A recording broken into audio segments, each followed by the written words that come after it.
Assalamualaikum warahmatullahi wabarakatuh. Selamat pagi saudara-saudara. Hari ini ketemu kembali dengan saya, Nano Prawoto. Dan kali ini kita akan bahas mata kuliah pengantar ekonomi makro dengan topik bahasan yaitu perkembangan ekonomi makro. Pada topik kali ini kita akan bahas yang pertama awal perkembangan ekonomi makro. Yang kedua adalah situasi the Great Depression. Yang ketiga, dasar pemikiran Keynes. Yang keempat adalah permasalahan kebijakan ekonomi makro. Awal perkembangan ekonomi makro, analisis ekonomi makro, itu diawali dari dasar filsafat kaum klasik, Adam Smith, The Wealth of Nation, tahun 1776. Adalah sistem ekonomi merupakan sistem yang liberalis dengan ideologi laissez-faire, ya, di mana sistem tersebut betul-betul bebas melakukan kegiatan ekonomi, ya, sistem bebas berusaha dan campur tangan pemerintah itu kecil, ya, oleh kaum klasik hal tersebut dapat menjamin tercapainya keadaan ekonomi nasional yang optimal atau yang disebut sebagai full employment level of activity. Alokasi sumber daya dan faktor produksi lain diantaranya berbagai macam kegiatan ekonomi secara efisien dalam jangka panjang akan menghasilkan pertumbuhan yang stabil. Itu pendapat kaum klasik. Pada tahun 1929 sampai 1932, di situ terjadi apa yang disebut the Great Depression, yang ditandai dengan pendapatan nasional turun drastis, pengangguran yang sangat tinggi, disertai dengan inflasi yang tinggi. Perusahaan-perusahaan banyak yang gulung tikar. Kemiskinan ada di mana-mana. Ekonomi macet bahkan. Hal ini menyadarkan bahwa ternyata sistem liberalis atau pasar bebas tidak secara otomatis menimbulkan pertumbuhan ekonomi yang tangguh, ya, dengan penggunaan tenaga kerja yang penuh tadi, apa yang disebut sebagai full employment tadi. Nah, akhirnya, ya, setelah terjadi tadi tahun 1929, 1932 terjadi apa yang disebut the Great Depression tadi, akhirnya menyadarkan kepada seorang yang namanya John Maynard Keynes, yang orang Inggris, tahun 1936 dengan bukunya yang sangat terkenal waktu itu, disebut Theory of Employment, Interest and Money.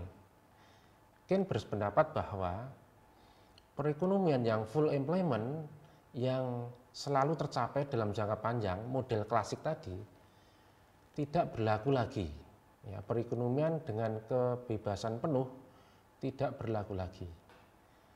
Sehingga Keynes berpendapat bahwa perlu adanya campur tangan pemerintah untuk mendorong perekonomian kembali pada keadaan yang normal, kembali meningkat kembali, yaitu dengan cara meningkatkan pengeluaran agregat, meningkatkan daya beli masyarakat, atau bisa dikatakan meningkatkan permintaan agregat masyarakat terhadap pembelian barang-barang dan jasa, sehingga pada akhirnya produksi bergerak kembali.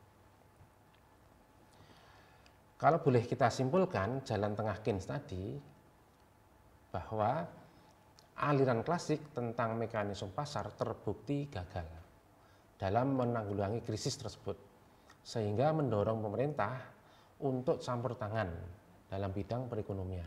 Keynes juga berpendapat bahwa kegiatan produksi dan kepemilikan atas faktor-faktor produksi masih tetap bisa dipercayakan kepada swasta. Namun pemerintah tetap wajib melakukan kebijakan-kebijakan yang aktif untuk mendorong perekonomian ke arah yang lebih baik. Demikian, ya, jadi itu kondisi perkembangan ekonomi makro. Sekarang kita masuk ke 5 pelaku ekonomi makro. Ya. Yang pertama adalah rumah tangga atau rumah tangga konsumsi, adalah pemilik atau penyedia jasa dari berbagai faktor produksi faktor produksi yang dimiliki oleh rumah tangga akan digunakan oleh perusahaan untuk menghasilkan barang-barang dan jasa. Seperti misalkan tenaga kerja, bahan baku, modal, faktor produksi lainnya.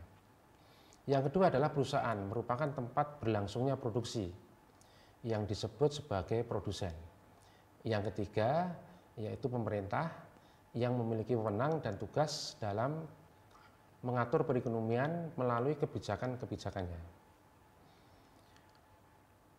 Yang berikutnya adalah peranan negara lain dalam perekonomian adalah selain penyedia atau penjual sebagai eksportir, juga sebagai pembeli barang, disebut sebagai impor atau importir, dan semuanya bisa diperlancar melalui peranan lembaga keuangan. Berikutnya adalah, saudara-saudara, kita bicara 4 pasar dalam ekonomi makro. Yang pertama adalah pasar barang. Apa pasar? Pasar dalam perekonomian makro meliputi pasar yang bersifat menyeluruh. Misalnya pasar barang.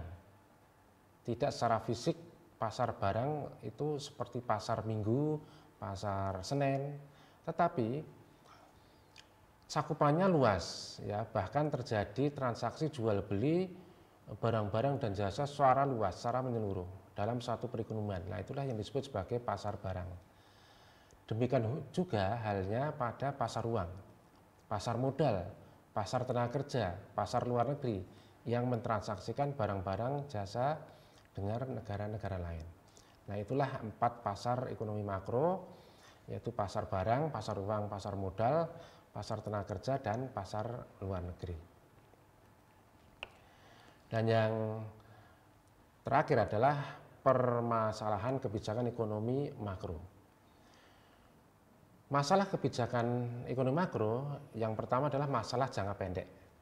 Ya, ini masalah stabilisasi. Ya, masalah ini berkaitan dengan mengelola perekonomian nasional yang dikelola oleh otoritas moneter, juga otoritas fiskal dalam jangka pendek. Bisa bulanan, bisa triwulan, bisa kuartalan, bahkan tahunan. Agar terhindar dari 3 penyakit utama, yaitu inflasi, pengangguran, ketimpangan dalam neraca pembayaran. Yang kedua adalah masalah jangka panjang. Ini adalah masalah pertumbuhan. Masalah ini adalah masalah mengenai pengelolaan perekonomian agar ada keserasian, ya, antara pertumbuhan penduduk, pertambahan kapasitas produksi, yang tersedianya dana untuk investasi untuk mencapai pertumbuhan ekonomi yang optimal. Nah, tujuan kebijakan ekonomi makro tadi ini dibedakan menjadi 4 aspek, yaitu yang pertama menstabilkan kegiatan ekonomi, yang kedua mencapai tingkat full employment tanpa inflasi, 3 menciptakan pertumbuhan ekonomi yang tangguh, dan yang keempat menghindari masalah inflasi. Ekonomi yang stabil bukan berarti ekonomi stagnan, tetapi ekonomi yang tetap tumbuh tinggi, stabilitas harga terjadi, dan pengangguran rendah. Demikian bahasan kali ini, saudara, tentang perkembangan ekonomi makro, dan lain kali kita akan ketemu lagi. Demikian yang bisa saya sampaikan. Wassalamualaikum warahmatullahi wabarakatuh.